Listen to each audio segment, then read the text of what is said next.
ईश्वर हो हे काय आहे? आंबा. कोणता आंबा आहे? हापूस. हापूस. कुठला आहे? हापूस. हा कुठला आहे? रत्नागिरी हापूस. रत्नागिरी हापूस. हापूसचे किती प्रकार आहे? देवगड हापूस, रत्नागिरी हापूस. रत्नागिरी हापूस. आणि दुसऱ्या राज्यामध्ये कर्नाटक हापूस. कर्नाटक हापूस. हापूस मित्रांनो, हा बघा एकदम मऊ मुलायम असा आंबा असतो. दिसतोय का बघा तुम्हाला आंबा? एकदम मऊ आणि याला रेषा विषा काही नसतात. कर्नाटक हापूस जो असतो त्याला रेषा असतात आणि तो जो असतो तो जरा आंबट गोड असतो. पण हा जो हापूस आहे आपला महाराष्ट्रातला तो गोडच असा नाही, साखरेसारखा गोड असतो. आतापर्यंत आम्ही तुम्हाला हे दाखवला, बदाम दाखवला, तोतापुरी दाखवला, मला वाटतं हापूस पण दाखवला होता. कर्नाटकी हापूस. कर्नाटकी हापूस पण दाखवलेला आहे.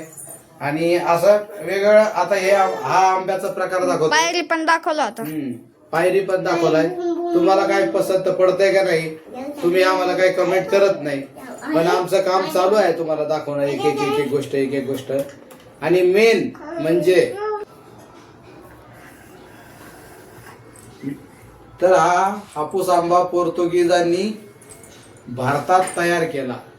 गोव्यामधला मानखुर्द आंबा आणि काही इथले भारतातले असे गावठी आंबे घेऊन यांचं एकत्रीकरण करून याचे डोळे या झाडाचे डोळे काढून मजबूत झाडावर बसवले. आंब्याला डोळे असतात काय? त्याला तसा हापूस आंबा तयार झाला. त्याच्या खोडामध्ये डोळे असतात. खोडामध्ये. तर अशा पद्धतीने हापूस आंबा तयार झालाय. म्हणजे ही आपलीच देण आहे. आपण कोणाचं उसनं घेतलं नाही आणि कोणाला काही दिलंही नाही, कोणाचं काही घेतलंय नाही. आपण आपल्याच इथली पैदास जमा केली आणि आपण अजून एक पैदास निर्माण केली हापूस आंब्याची. तर हा आहे हापूस आंब्याचा इतिहास. आपल्याकडे खूप वेगवेगळ्या प्रकारचे आंबे आहेत. मी तुम्हाला सगळे आंबे दाखवणार आहे. बघा तुम्हाला पटतात का नाही. आणि आंबा खाताना मस्त मजेत खायचा, छान असा. मित्रांनो, याचा छोटा भाऊ बदाम आहे, तो पण आम्ही दाखवलेला आहे.